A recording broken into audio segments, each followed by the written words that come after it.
Hello there. Welcome to my show, COVID-19 update by Heerak. This is September 1st. Time flies, doesn't it? Um, we started the show in April 2nd. So tomorrow is another anniversary show. The time flies. My gosh, soon it'll be Christmas. Unfortunately, there may be a lot of people dead by Christmas. We have like 1,000 people dying every day right now in the United States of America. Every day. It's like in summer. Labor Day is like 1 week away. So we still have 1 week of beach. So yeah, if you have time, get yourself down to the beach. Get some suntan, enjoy the waves. Because winter is coming soon. And there's going to be a lot of death in the fall and winter from the flu season. Um, we're going to have flu, we're going to have cold, we're going to have strep throat, we're going to have influenza A, B, and obviously we're going to have COVID. It's going to be pretty bad in the fall and in the winter. I'm predicting that out of my cohort members, as you know, I graduated from clinical nurse leader program, 2-year intensive full-time program at Georgetown University School of Nursing and Health Studies. It's called Clinical Nurse Leader Program. It's a master's program, 2 years long, and it goes for 6 semesters. So fall, spring, summer. And it's actually 7 semesters because we have a pre-course before the 6 semesters. So it's technically 7 semesters, although the pre-course is kind of non-graded, so it doesn't really go on the transcript. Yeah, it's hard class. It's like living hell for all 25 of us. I mean, we learned a lot, which is good. And we learned to, help save people's lives, which is good. And we learned to be clinical nurse leaders, which is invaluable, obviously. So we're very excited at what we have been able to accomplish and learn in 2 years. But yeah, it was living hell. So for everybody, all 25 of us, I'm sure we all agree it was living hell. Very, very hard program.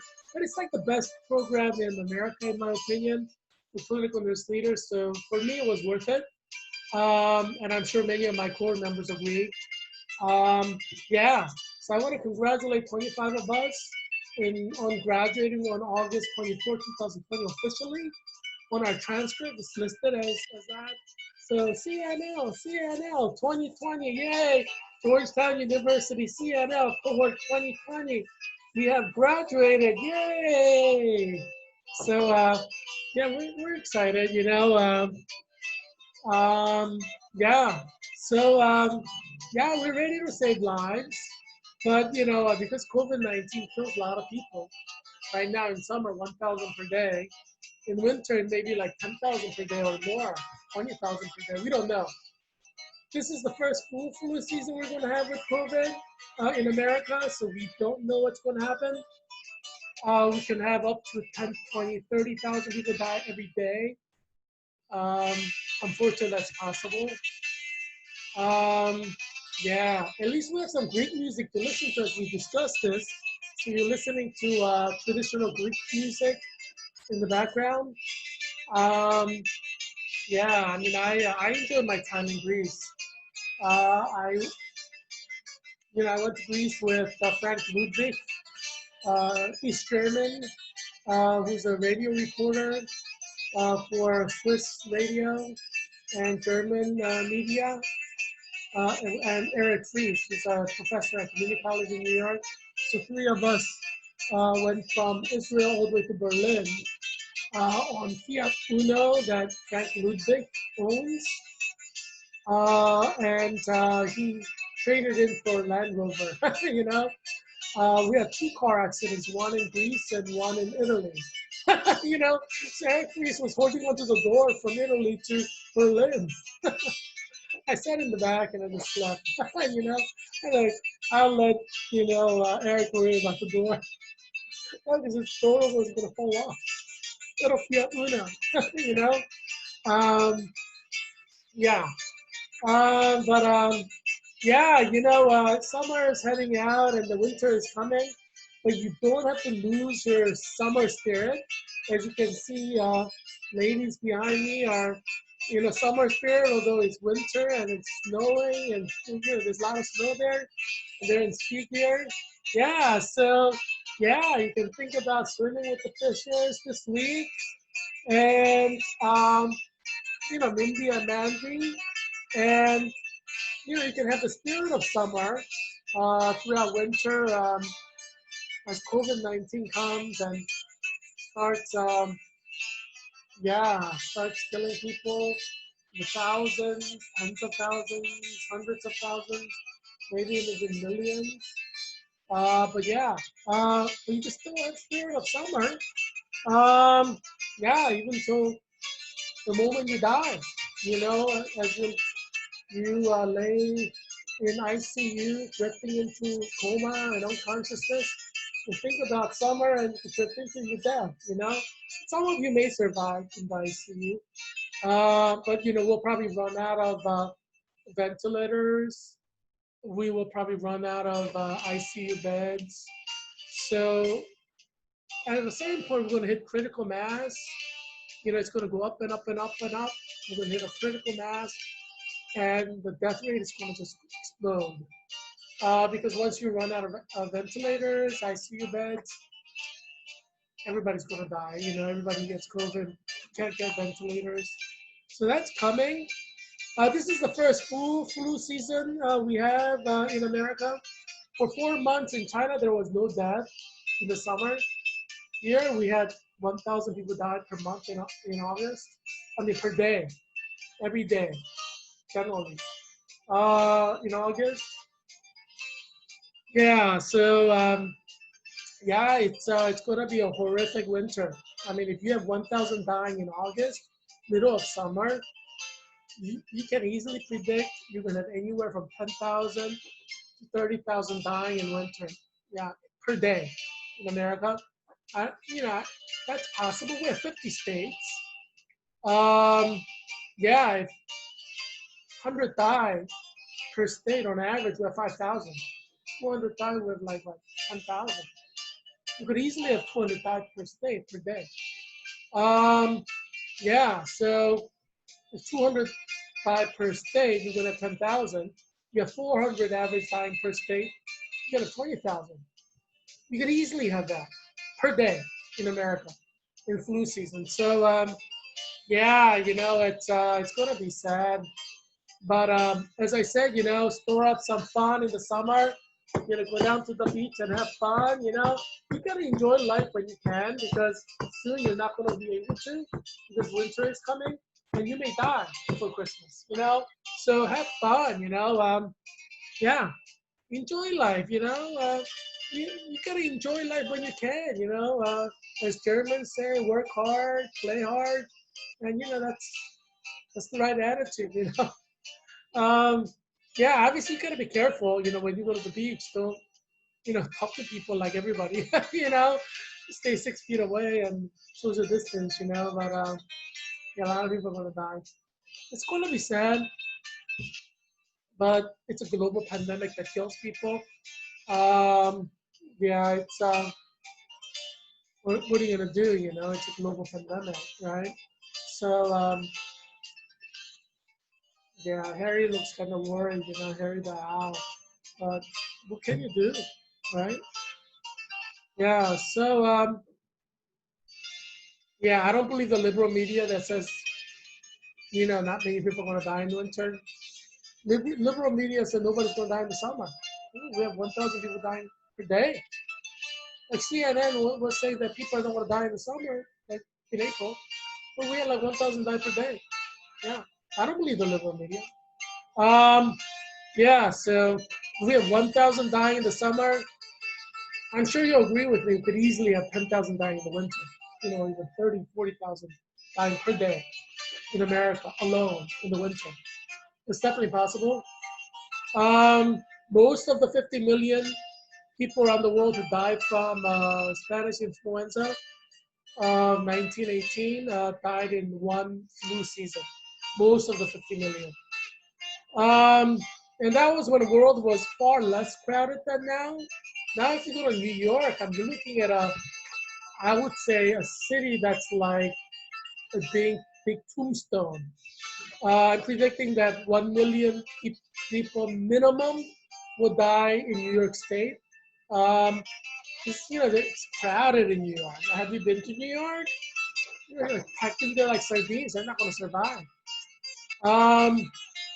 Yeah, and it's sad, but it's COVID-19. So, yeah, it's sad.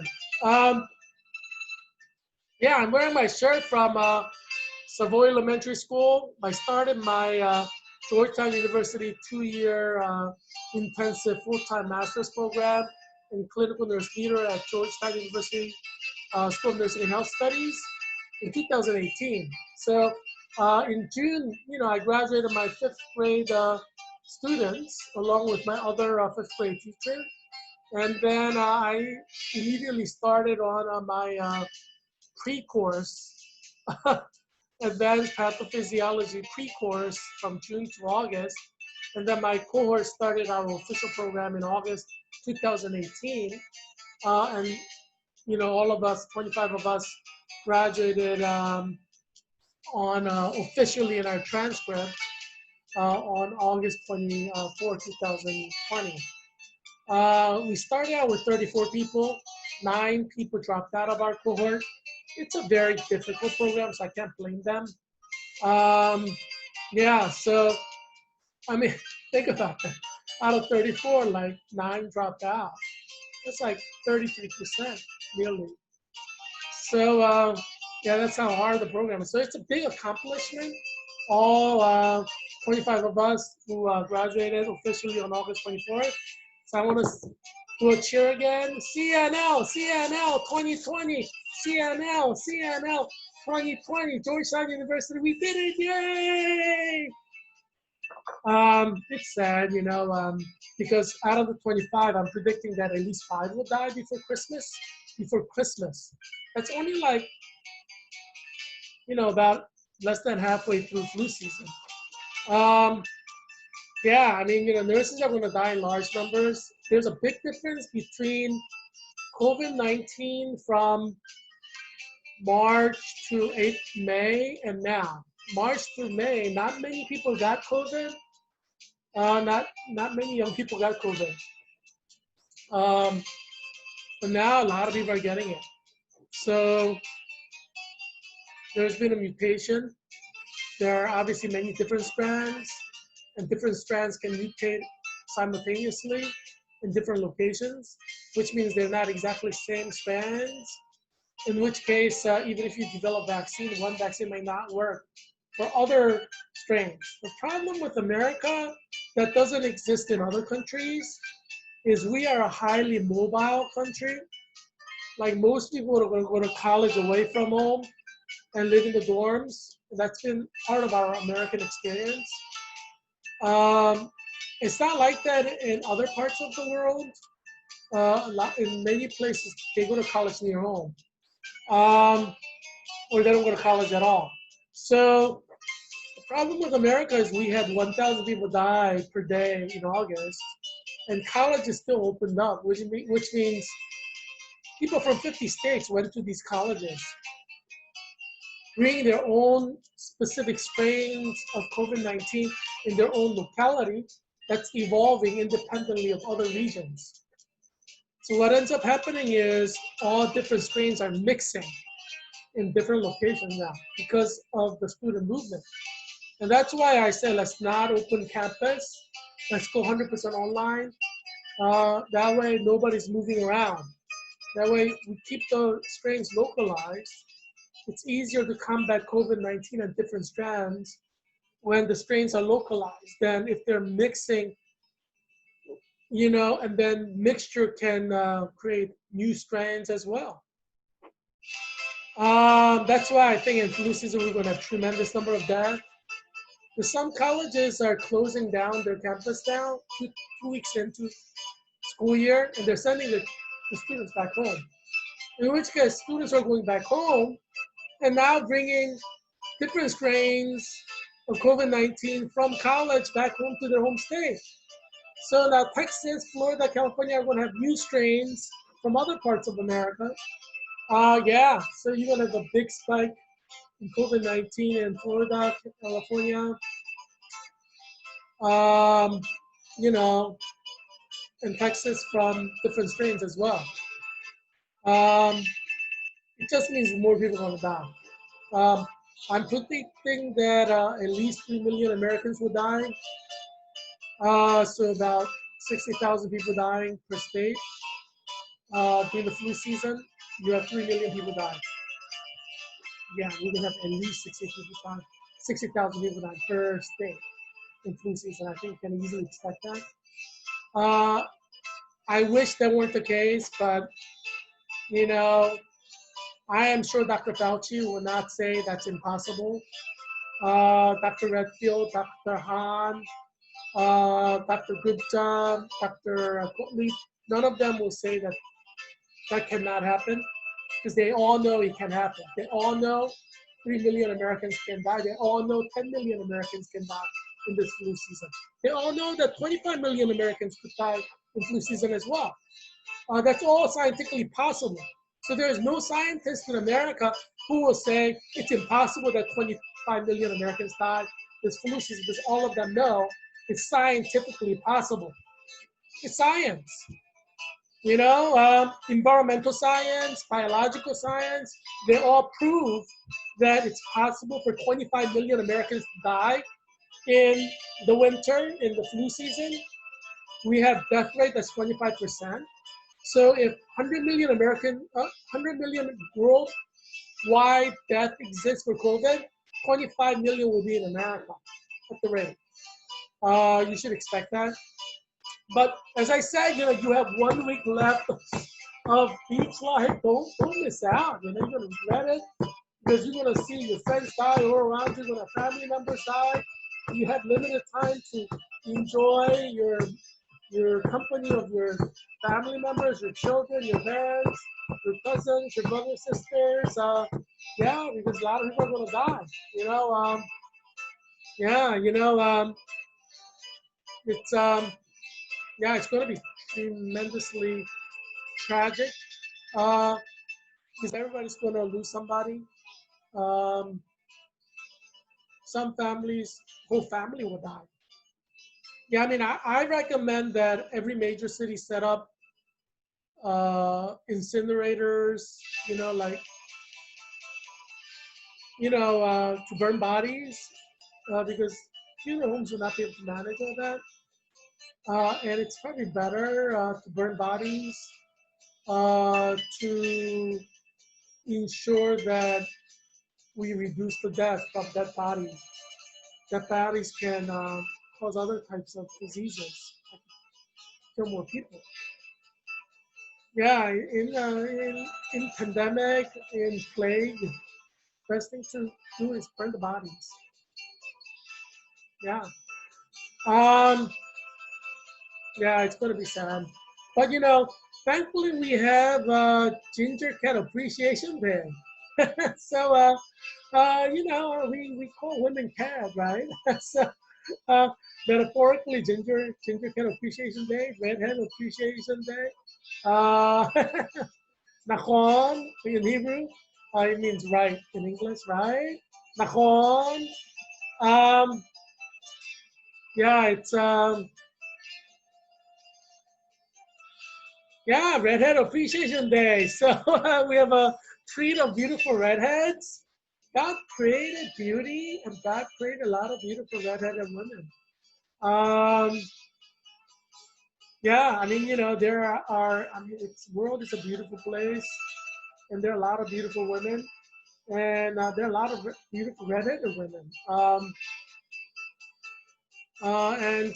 Yeah, you know, redheads with blue eyes, redheads with green eyes are amazingly pretty. And as you can see in this photo, a lot of redheads are really attractive, you know.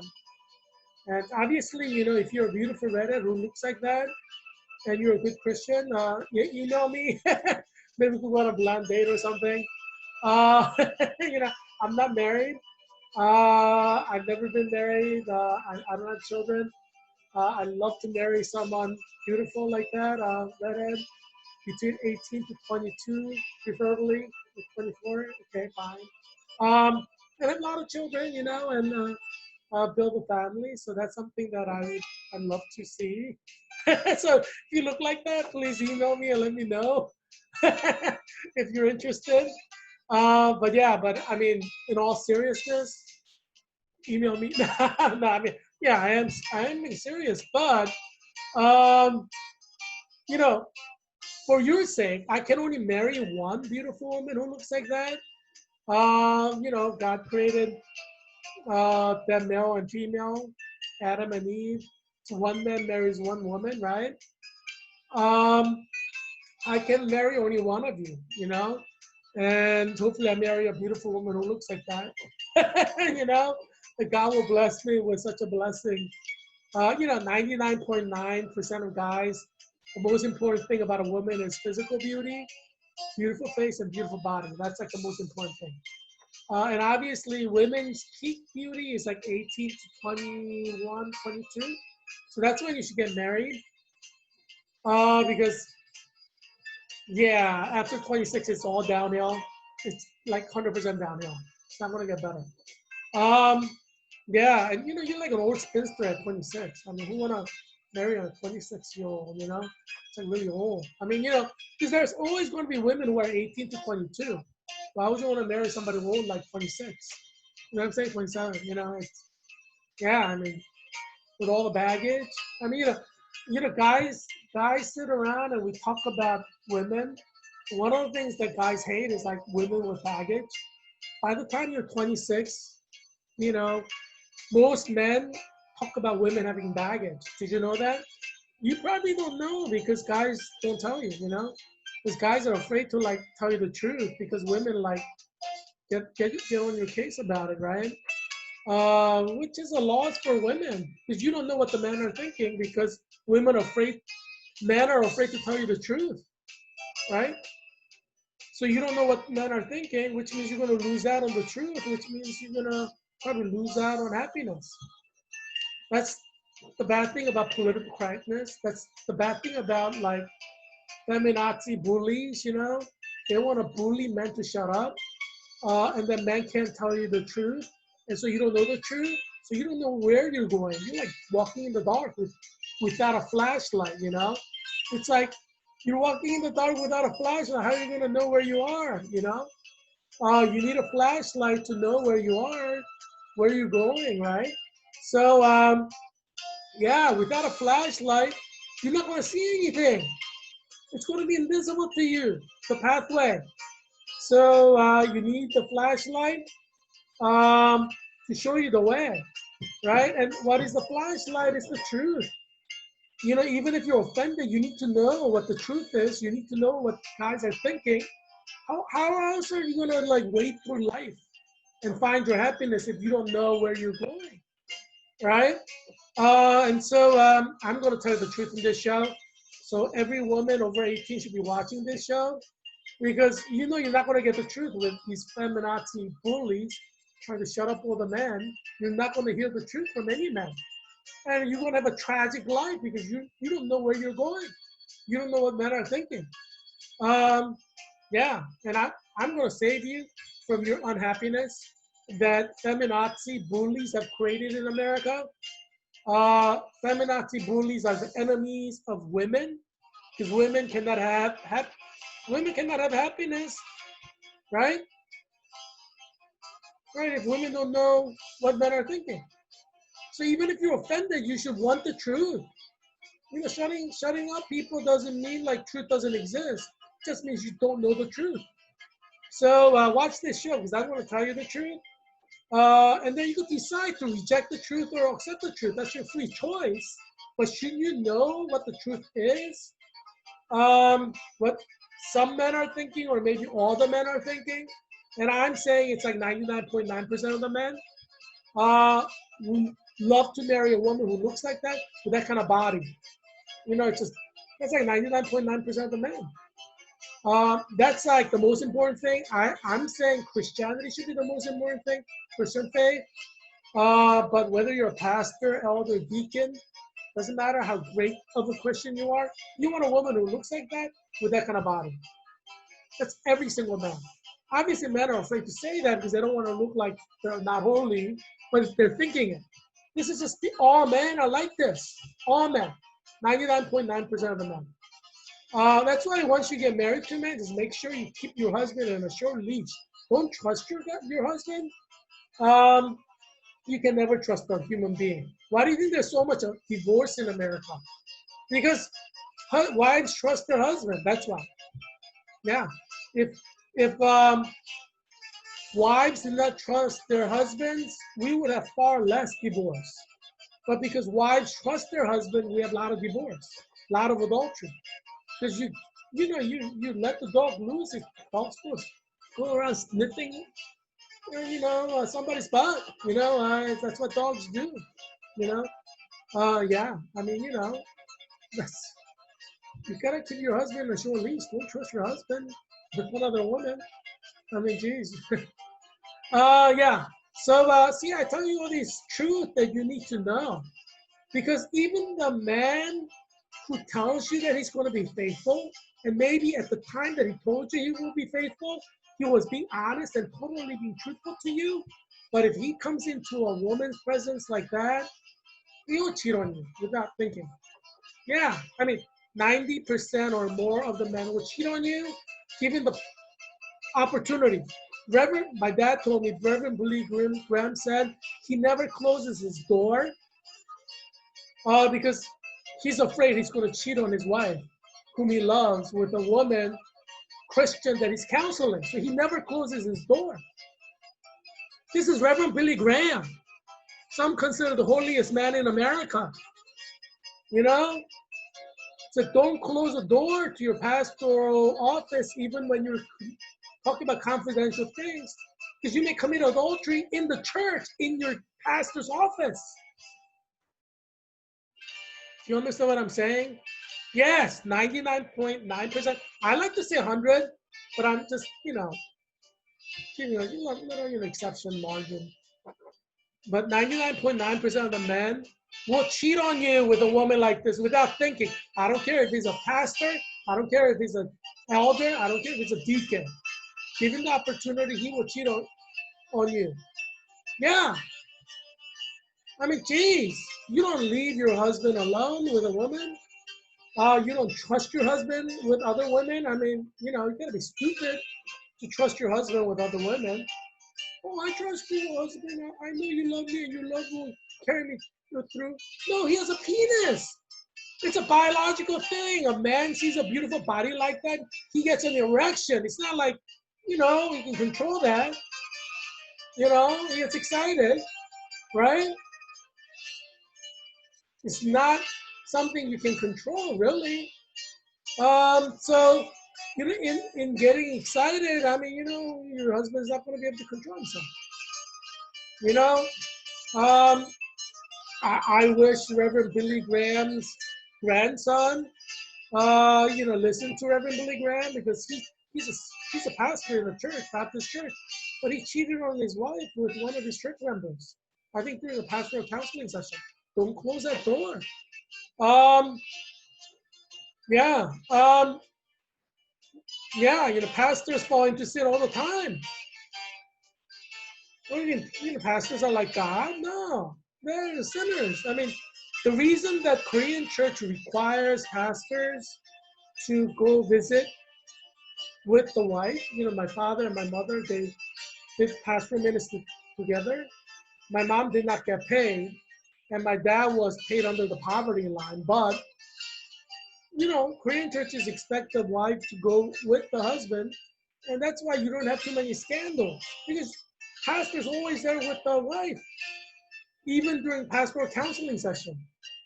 Yeah, in Korean church, pastors don't counsel people without the wife there, women without the wife there. If churches took that kind of attitude, then there will not be a problem, right? If you take the advice of Mary and Billy Graham and don't close that church door when you're counseling people, then you won't have a problem, you know? Um, yeah, I mean, don't trust your husband with a woman, that's ridiculous, You know how many men, you know, um, men don't really think, men would love to marry a woman who looks like that. Every man. So if you're a woman, a smart woman, then you will be married between 18 to 22. Because 26, you're old. Guys sit around talking about women having baggages because they had many boyfriends. Men don't want women who have many boyfriends. They just, men don't want women with baggage. By the time women hit 26, men are already talking about women having baggage. Men don't want women who are like old and have had several boyfriends. They don't want to be like you know men are like that. You know what they say. Men have different categories for who they want as a girlfriend, and then who they want as a wife. They want their girlfriend to give them a lot of sex, and then they want to marry a woman who's like chaste and like mother, Virgin Mary, Mother of God. Yeah, that's what guys are. It's been like this since the beginning of time. It's not like hearing you. Like you don't hear this because feminazis have put a muzzle on all men in America. So you're not going to hear the truth, right? So you're going to let your body waste away until 26 when you're like old spinster. Yeah, you're like doomed to unhappiness. But you pass 26, you're basically doomed to unhappiness. I don't want to marry anybody who's after 26. If I fall in love, yeah, I guess so. But I mean, I hope not. If I could control myself, because why marry somebody with a degenerating body? After 26, women's body sagging. This is just biological. Women's breasts become like hard, not like soft and supple. Skin becomes hard, not soft and supple. After 26, you lose everything. If you're a woman, you're going to lose everything at 26. Onward. Your skin is no longer going to be nice and soft. It's going to be harder and harder. And then, your breasts are going to start sagging. You see how these breasts are kind of perky and staying up?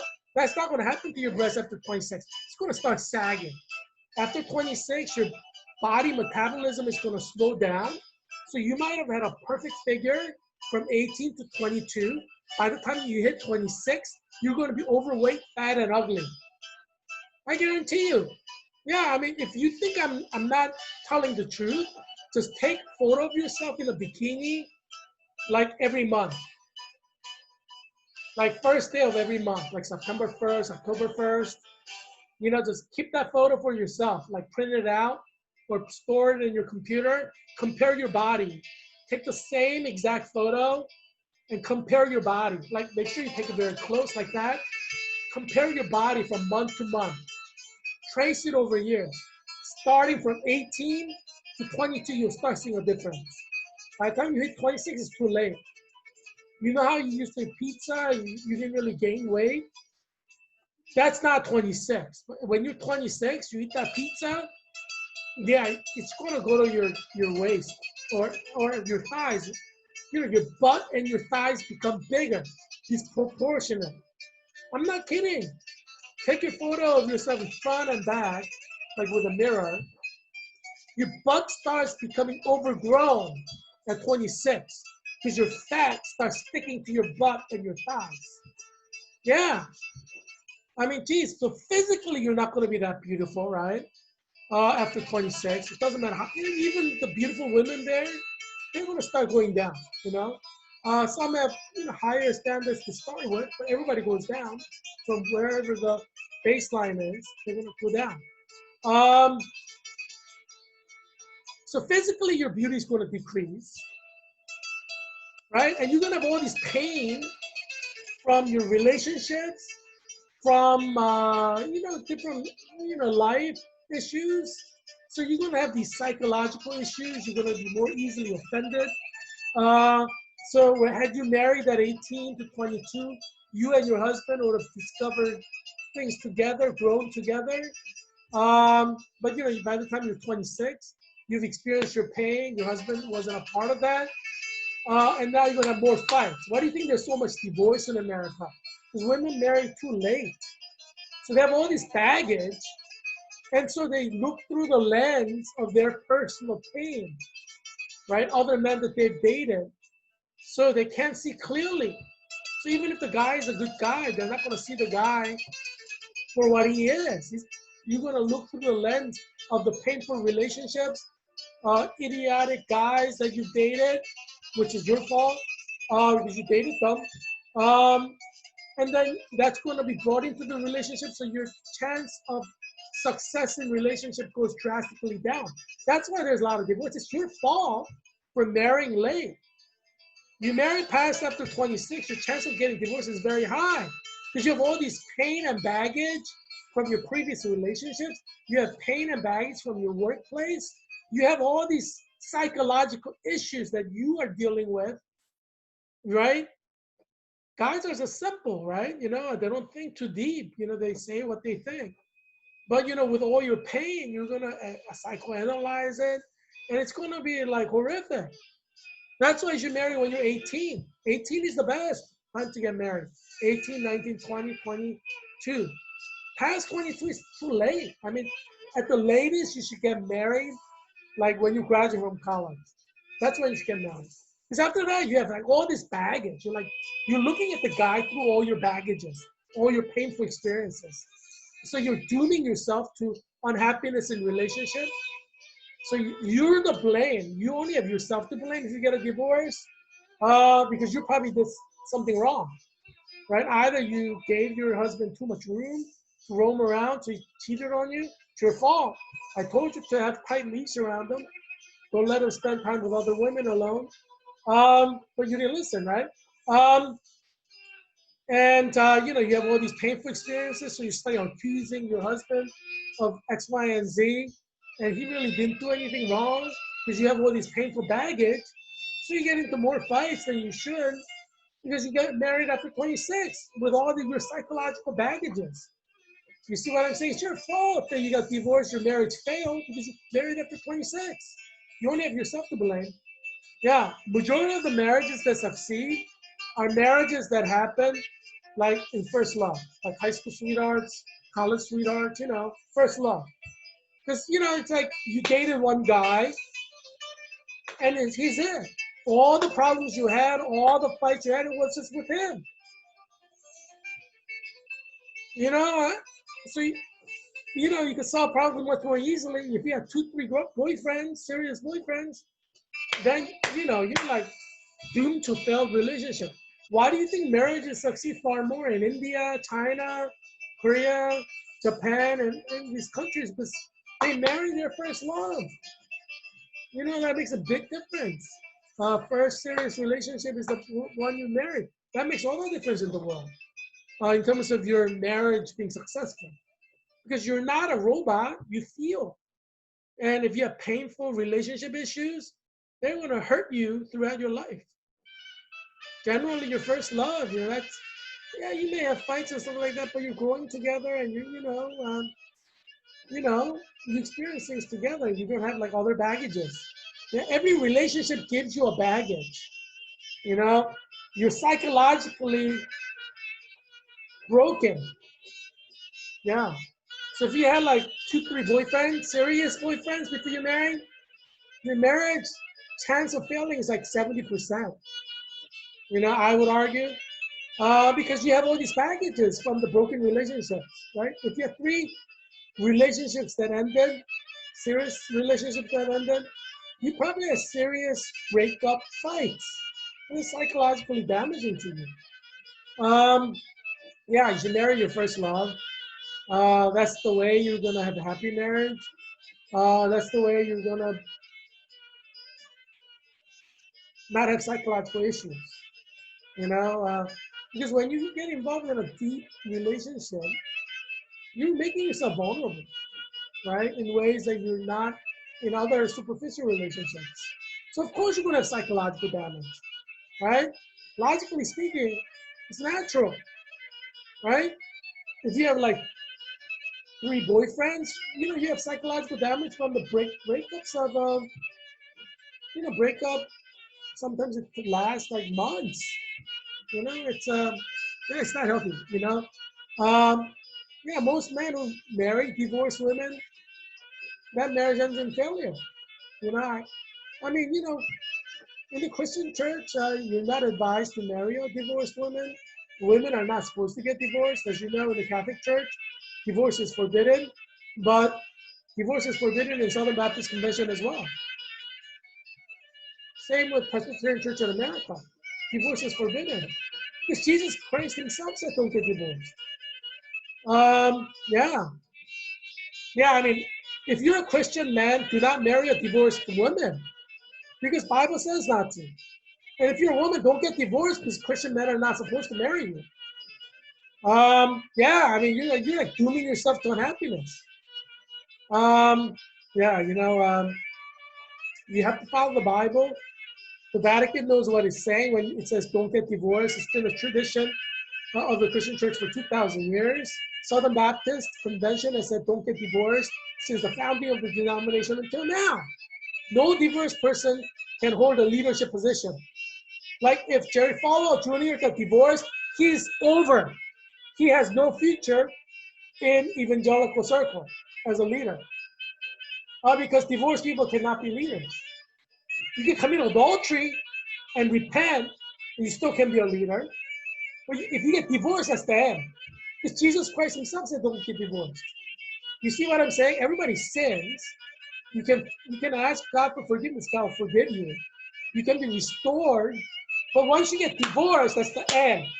If Jerry Falwell Jr. gets divorced, he has no position in the evangelical circle. Yeah. So I'm glad that he didn't divorce his wife. You cannot divorce your wife, even if she cheats on you. So spend more time making sure your wife doesn't cheat on you, right? Because you cannot get divorced with your wife. She could cheat on you with 10 different men. You cannot get divorced. You cannot divorce her. You cannot get divorced. I mean, you can get divorced in marital unfaithfulness, but you're no longer going to be a leader in the church if you get divorced. So Jesus said, in marital unfaithfulness, you could get divorced, but you can't get remarried. Jeez. I mean, women who get divorced, they're not supposed to be married. They're supposed to be sexually celibate until they die. Yeah. So, yeah, I'm glad that Reverend Jerry Falwell Sr.'s son did not get divorced. Because, he's a good man. He has good leadership skills. I hate to see, evangelical church lose a good leader because he gets divorced. Yeah. I mean, Jesus clearly said do not get divorced. If your church has leaders who are divorced, you need to kick them out. You need to follow God's guidelines of the church, guidelines of the Bible. You can't just do what you want. No divorced person is supposed to be a leader in the church. Yeah. Yeah, so I mean, I have high respect for the Catholic Church because they maintain this rule. Presbyterian Church, United States of America, PCUS is absolutely wrong to allow divorced people to become pastors. United Methodist Church is absolutely wrong to allow divorced people to become pastors. They're not supposed to become pastors. Men who have married divorced women cannot be pastors. Yeah, because Jesus clearly said, if you marry a divorced woman, you make her into an adulteress. You're living in perpetual adultery. So you cannot be a pastor. You cannot be an elder. You cannot be a deacon. Yeah, don't get divorced. It's the end of your leadership in the Christian church. Same with women, right? If your husband cheats on you, you get divorced, you cannot have sex again. That's the law of the Christian church. If your husband cheats on you with 10 different women, you still cannot get divorced. If you get divorced, you cannot get remarried. You can never have sex again. That's the law of the Christian church. Follow the law, because God gave us the law for a reason. If you're divorced, you're not supposed to remarry. You have to be sexually celibate. You cannot date other men. You cannot marry other men if you're a divorced woman. It's against the law of the Christian church. Follow the law of God, because God will hold you responsible when Jesus comes back. I don't care how good of a Christian you think you are. If you're divorced and you get remarried, you're not a good Christian. By definition, Jesus Christ himself said don't get divorced. Jesus Christ himself said don't remarry. So if you're a divorced woman who remarried, you're not a good Christian by definition of what Jesus Christ said. Don't get divorced. A very important teaching of Jesus Christ. It's the law that Jesus Christ himself gave you. You think you're a good Christian? No, you're not. You get divorced. How can you be a good Christian? You get remarried. How can you be a good Christian? By definition, you're not. So don't call yourself a good Christian. Yeah. If you're a divorced woman who got remarried, you have no right to be a deaconess in the church. You can go to church. You cannot have any leadership position in the church. Follow the rules. Rules exist for a reason. Jesus Christ gave us the rules so we can follow them. You think that marrying one woman and staying married the whole life is easy? Same with the women? Well, you got divorced. You broke the law. You cannot be a leader in the church. Donald Trump may be president of the United States of America, but he cannot be a leader of the church. So, that's a very important thing. Jesus Christ himself said, don't get divorced. Yeah. So, we're having 1,000 die every day in America. In summer, as you can see, 1,080 deaths in 24 hours. 184,659 total death in the United States. You're going to see that jump to like 3 million in a few months.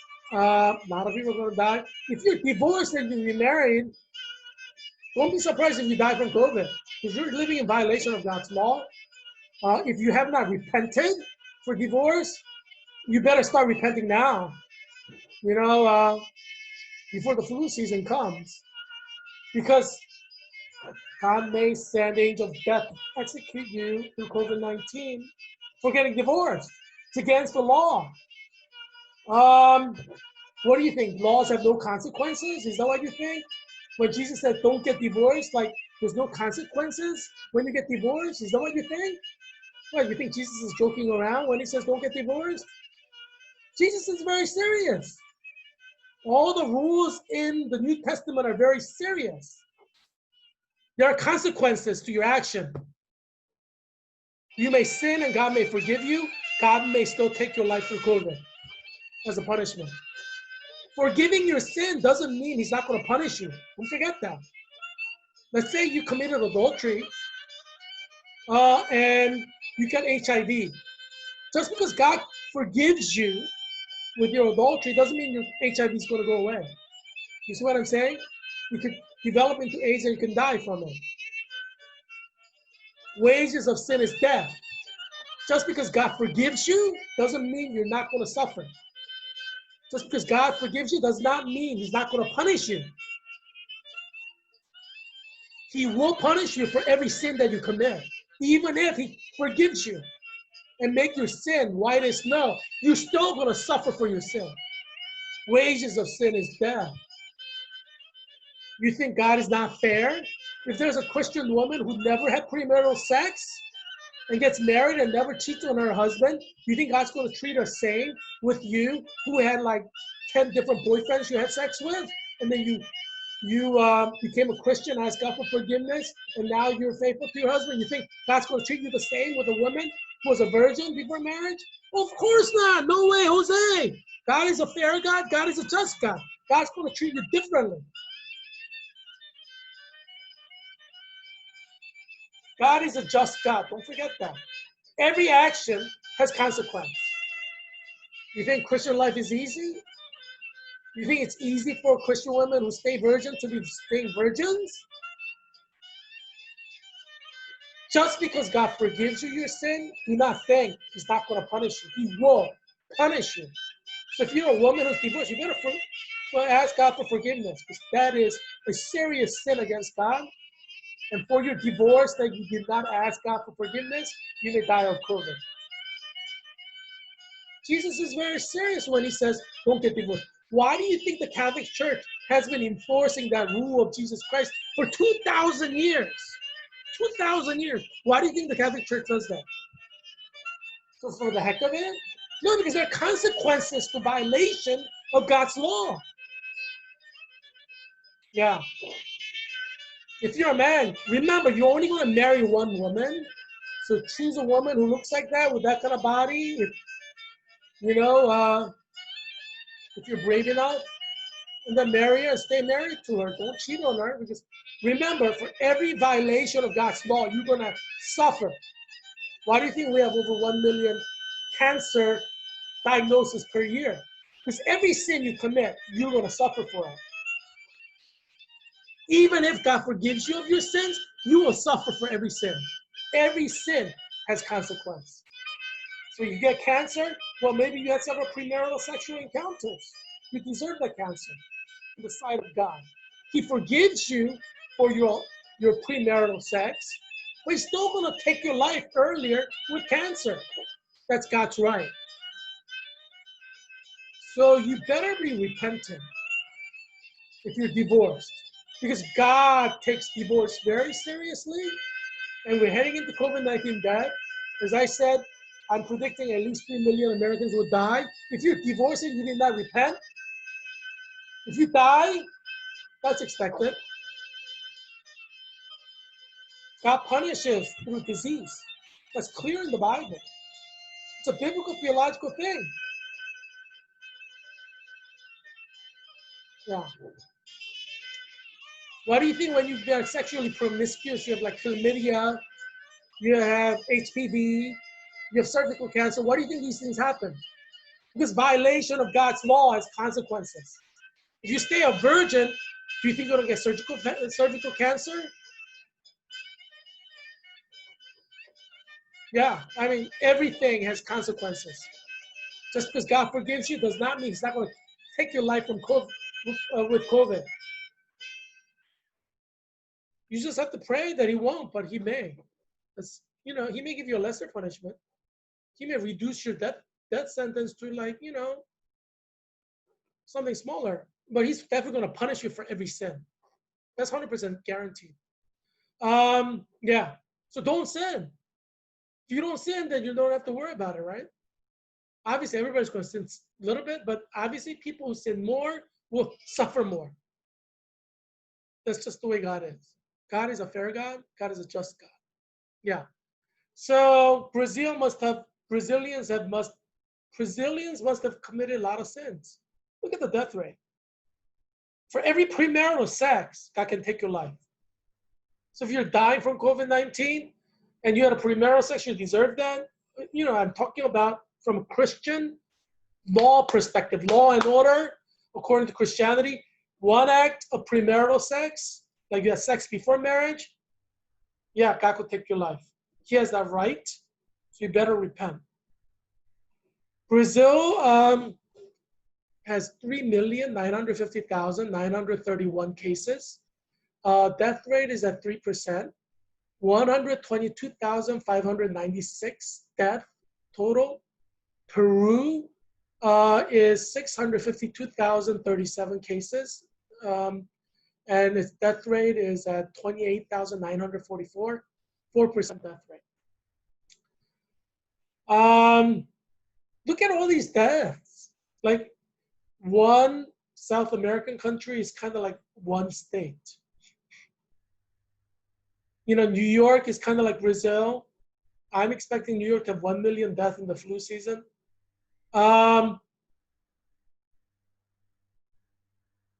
Yeah, it's like so crowded in New York City. I mean, if you're in New York City, I say sell your condo, move out to a suburb, to a single home. Because like an apartment building, you know, COVID's going to spread like wildfire. Yeah. I mean, a lot of people are going to die in Arlington because there are a lot of apartments here. I live in an apartment. Yeah, I mean, you know, single home, your family's the only family there. As long as none of you have COVID, it's fine. You don't know who has COVID in an apartment building. You don't know. Anyone you're passing by, walking by, may have COVID, and the hallway is less than 6 feet. So your chance of getting COVID just walking by someone in your apartment building is very high during flu season. Yeah, because how many hallways do you know that's like 6 feet wide? No, step out of your apartment right now. Yeah, step out of your door, front door. If you're in an apartment building, look at the hallway. From right to left, is it 6 feet wide? Whether you cannot keep social distancing. It's impossible for you to keep social distancing in your apartment because the hallway is not 6 feet wide. Whether your chance of death has gone significantly high.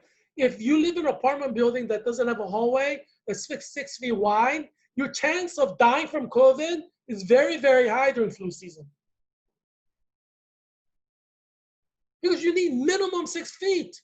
How are you going to maintain 6 feet? When you walk this way and someone else walk by, there's no 6 feet there. You could get COVID just by passing by. People breathe on you, you could get COVID. Right now it's summer, and still it's spreading like 40,000 to 80,000. During winter, it spreads like wildfire. That's coming in a few weeks.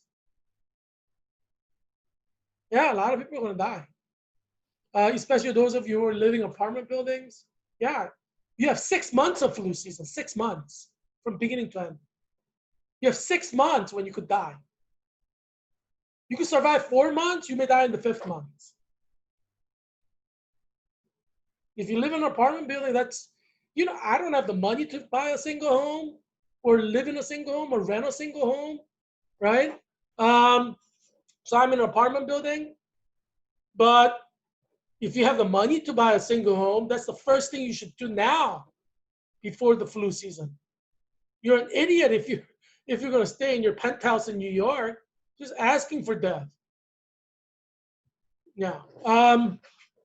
Yeah, I mean, if you die, you know, don't say, Heerak Christian Kim did not warn you. You know, I'm Heerak Christian Kim, independent candidate for U.S. Congress in Virginia's 8th District. Don't forget to vote for me on November 3rd, 2020. Yeah, I mean, see, I tell you the truth. I'm trying to help you survive COVID. So if you're a millionaire or billionaire, I'm telling you to move out of your penthouse in New York and get a single home to survive COVID. If you don't listen to me and you die, what good is your $1 billion? Well, don't say I didn't warn you. Because I expect 1 million people to die in New York. Minimum. Colombia has 615,168 cases. Death rate is 3%. 19,663 have died. Yeah, I mean, we have a lot of Latinos in Arlington. So many of them are going to die. I'm worried, but because I don't want them to die, my neighbors, but they're going to die. We're going to have a tremendous number of people die in Arlington. There's a tremendous number of Latinos here. You know, when I was teaching at Wakefield High School, over 50% of my students were Latino, like from Colombia, from Peru, from Brazil. Well, we didn't have anybody from Brazil. But yeah, Yeah, they're going to die in large numbers.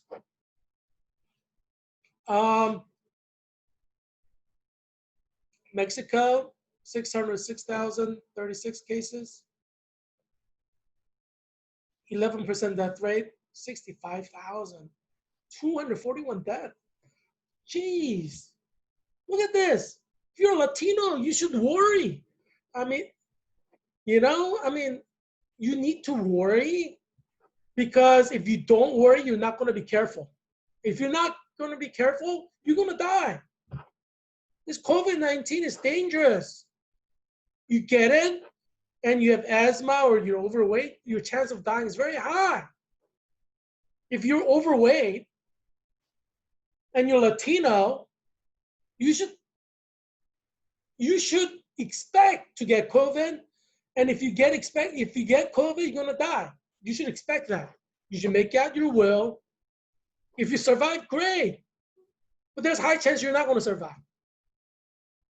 There's a high chance you're not gonna survive. I'm just telling you the truth. I'm not gonna lie to you. There are too many people in the liberal media who's lying to you. That's not gonna help you, right? They're like, don't worry, just have hope. Hope is not gonna save your life. Hope has never saved a person's life. What saves your life is being careful. You see what I'm saying? Hope will never save your life. Hope may keep you going, but hope is not going to save your life. What saves your life is caution. If you are careful, you wear your mask, you make sure you don't come within 6 feet of other people, that's what's going to save your life for 6 months in flu season. Hope is not going to save your life. You can have all the hope in the world. You're going to die from COVID if you don't wear a mask, if you come closer than 6 feet from other people, you're going to die of COVID. Hope is not going to save you. And this is why this show is so important. And, I created this show, COVID-19 Update by Heerak, and it's a daily show to save your life and your children's life, because the liberal media is giving you all these lies that's going to get you killed. Why do you think we have 1 million people dying every day right now? Because it's the liberal media feeding you false hope. That's why. You're not careful. That's why you're dying. 1,000 of you are dying every day. Because liberal media is feeding you lies. That's why I don't believe in the liberal media. And that's why I'm going to tell you the truth. If you're offended and you don't like to hear the truth, turn it off. It's like nobody's forcing you to watch this program. If you don't want to watch it, don't watch it. But there are people who want to live, who want the truth, to survive COVID for 6 months. Let them watch this program and survive. If you want to die, that's fine. That's your freedom. You have autonomy. If you want to be reckless and endanger your own life, that's your business. Nobody's forcing you to live through COVID-19. But this show, COVID-19 Update by Heerak, exists to provide a pathway for people who want to live. If you don't like what I'm saying, just turn it off. I'm going to tell the truth so that people who want happiness in life will find happiness, so that lies of the feminazi progressives will not destroy your happiness forever. Remember, if you're a woman, if you get divorced, you cannot have sex until you die. You cannot get remarried according to Christian law. If you get remarried after divorce, you cannot be a leader in the church. If you function as a leader in the church, you are in violation of God's law. And God will enforce his law against you and your family for violating God's law. If you're in a leadership position at a church and you're divorced and remarried, stop. You must step down. You must follow God's law. Why are you trying to bring wrath of God upon your family by violating God's law? Especially before COVID-19 flu season strikes. Give your family a chance to survive COVID. Step down of your leadership position in the church, because you don't belong there if you're a divorced woman who got remarried. Follow the Bible. because God exists and God enforces his law through the holy angels. You want to survive COVID-19? I'm going to tell you the truth. You may not like it. You can turn this show off. But people need to know what steps they need to take to survive COVID. People need to know what the rules of the Bible are. Because God will enforce the rules of the Bible through his holy angels. Do you want to know the law? Do you want to know what rules God's going to enforce so you can survive COVID or not? You think ignorance is bliss when God's enforcing his law through his holy angels? You think ignorance is bliss? You think your family can survive COVID? Violating God's rules? No. You need to comply with God's rules. And the first step in protecting your family from a spiritual perspective is step down of your church leadership position if you are a divorced woman. You don't belong in leadership in any level.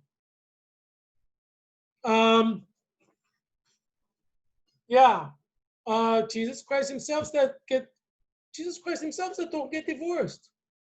So don't be complaining, don't be pouting. God wants you to follow his rules. So Mexico has 65,241 cases, right? Or deaths. 11% are dying. So if you're Mexican in America, I would worry seriously worry. Pray to God. If you go to mass every day, you need to be right with God. This is not a normal time. You need to transition into abnormal time, right? If you want your family to survive, you need to get serious about it from a spiritual angle. This is not a normal time. I advise all of you to go to mass every day. This is not a normal time. And extra help from God would be good. You need to do your work to get extra help from God. It's just, remember, God is transactional. You obey God's law, God's going to bless you. You violate God's law, God's going to punish you. You do more for God, God's going to bless you more. You do less for God, God's going to bless you less. Very simple. God is a transactional being. He transacts with you. God told Adam and Eve, do not eat of that fruit of tree of knowledge of good and evil. The moment you eat of it, you will surely die. God kept his promise. And he made sure Adam and Eve died. That's who God is. God keeps his promise to punish you. So do not believe the lying, false teachers of the Christian church who says God loves you unconditionally. They're liars. Bible does not teach that.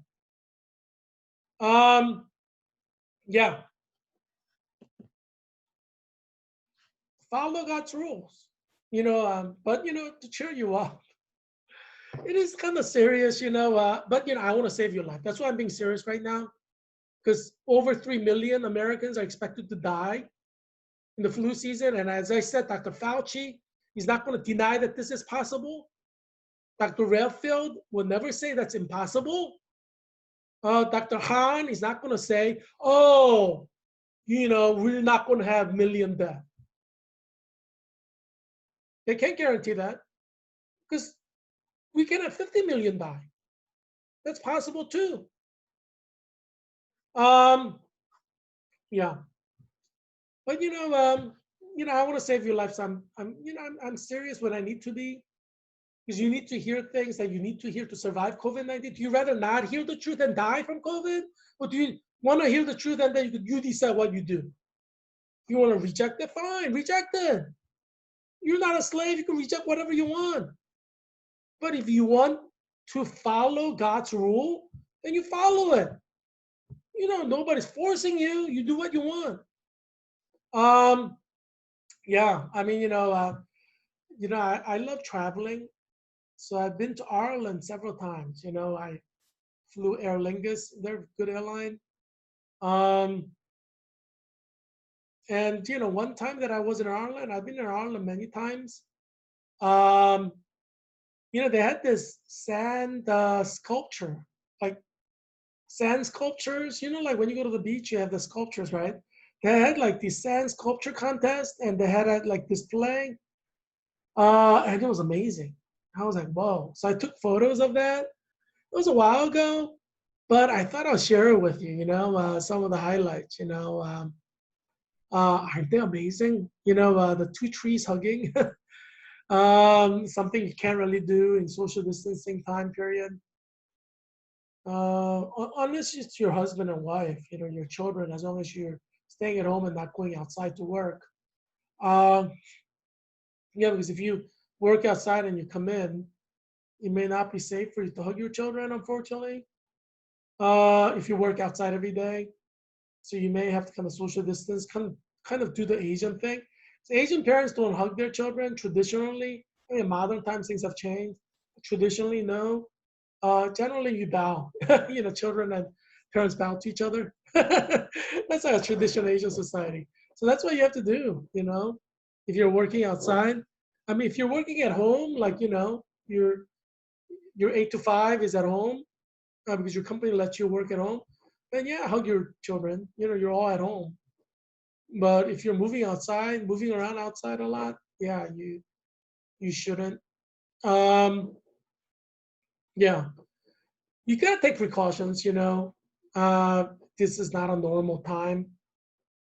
And yeah, so another sculpture there. You have, I guess that's like what? I'm not sure what that is. It's some kind of sea creature, half human, half fish. you know. Um, yeah, I don't think it's a mermaid though. I don't know. A lot of sea creatures, I think it's from like Irish Celtic mythology. I don't know too much about Celtic mythology, so I can't really say. Um, yeah, but I think like these sand statues have Irish or Celtic themes. So maybe some of you know better. And obviously, I wanted to include a beautiful Irish gal, Lassie, with Irish colors, green. Irish women are so beautiful. I'd love to marry an Irish Catholic or Irish Protestant girl. Who's beautiful and who loves Jesus. And Irish families who are traditionally Catholic follow Vatican rules. You have to respect them. Women stay virgin until they get married. They have sex only with their husband, and they have children. You know, they oppose abortion and gay marriage. These are respectable things. These are the things that make God happy. Um, and that's one of the things that I believe is that the reason why so many Irish women are beautiful is that God has blessed Ireland, because Ireland has kept God's law for so long. I mean, recently it's kind of gone the wrong way, legalizing abortion. That's a no-no. But for a long time, Ireland really kept God's law. And so God blessed the Irish people. Think about it. If you're an Irish guy, your chance of marrying a beautiful woman is very high because Irish women are really beautiful. And so God gives beauty, so God blesses women with beauty, right? And God blesses men by making women beautiful, because when you marry a woman that beautiful, you're going to be that much more happy, right? Um, it makes both the husband and wife happy. So yeah, uh, yeah, I mean that's one way like God blessed a country by look at the women. There are countries where women are ugly, like, oh man, that country probably did not keep God's law very well. You know what I'm saying? But in all seriousness, yeah, it's true. Because God created beauty and God gives beauty, right? So if you keep God's law, obviously God's going to give more beauty, because beauty is a blessing, right? A beautiful woman has a better chance of getting married, better chance of being loved, continue to be loved, right? By her husband. So yeah, it's a blessing, obviously. And the blessings go generation to generation. So yeah, so I would be very serious about following the law of God. read your New Testament, read Old Testament as well. The Old Testament moral laws still apply. Yeah, follow God's law. We're going to have anywhere from 3 million to 25 million Americans die this winter, I'm predicting. And as I said, no science expert would deny that that's possible. It is possible. Yeah, I mean, we could even have 1/3 of our country die in flu season. That's possible. It's going to be bad. Yeah, it's going to be bad. You don't think so because it's summer. There are 1,000 people dying right now per day. It's going to be bad. It's going to be really, really bad. So yeah, so hunker down and put magnifying glass on your life, on your family. Come into compliance with God's law. Law and order. Law and order. Come into compliance with God's law. It's very, very important. Okay, you want to survive COVID? Be right with God. God's the creator. God created the world. God created you. God created COVID-19. God created everything in the world, good and bad. Satan is God's servant. As I've explained before, Satan is not equal with God. Get it? Satan is not above God. Satan is only below God. Satan follows God's orders. We see that from Book of Job in the Old Testament. God doesn't fight with Satan. God doesn't need to fight with Satan. He's a supreme being. Yeah, come into compliance with God's law, you and your family. That's the way to survive COVID-19 and everything else that's coming in the future that you may not currently know about, but which can be even more tragic than COVID-19. You don't know what's going to happen in the future. God knows. Yeah, it's going to be bad. Tune in tomorrow. I will share more information that's going to help you survive COVID-19. Truth that's going to help you to be happy in life. Do not believe the liberal media. Do not believe feminazis trying to take away your happiness. Seize your happiness while you can, right? So I'll see you tomorrow. I hope that you'll be well and that your family will be well too. And I will bid you adieu till tomorrow. Bye.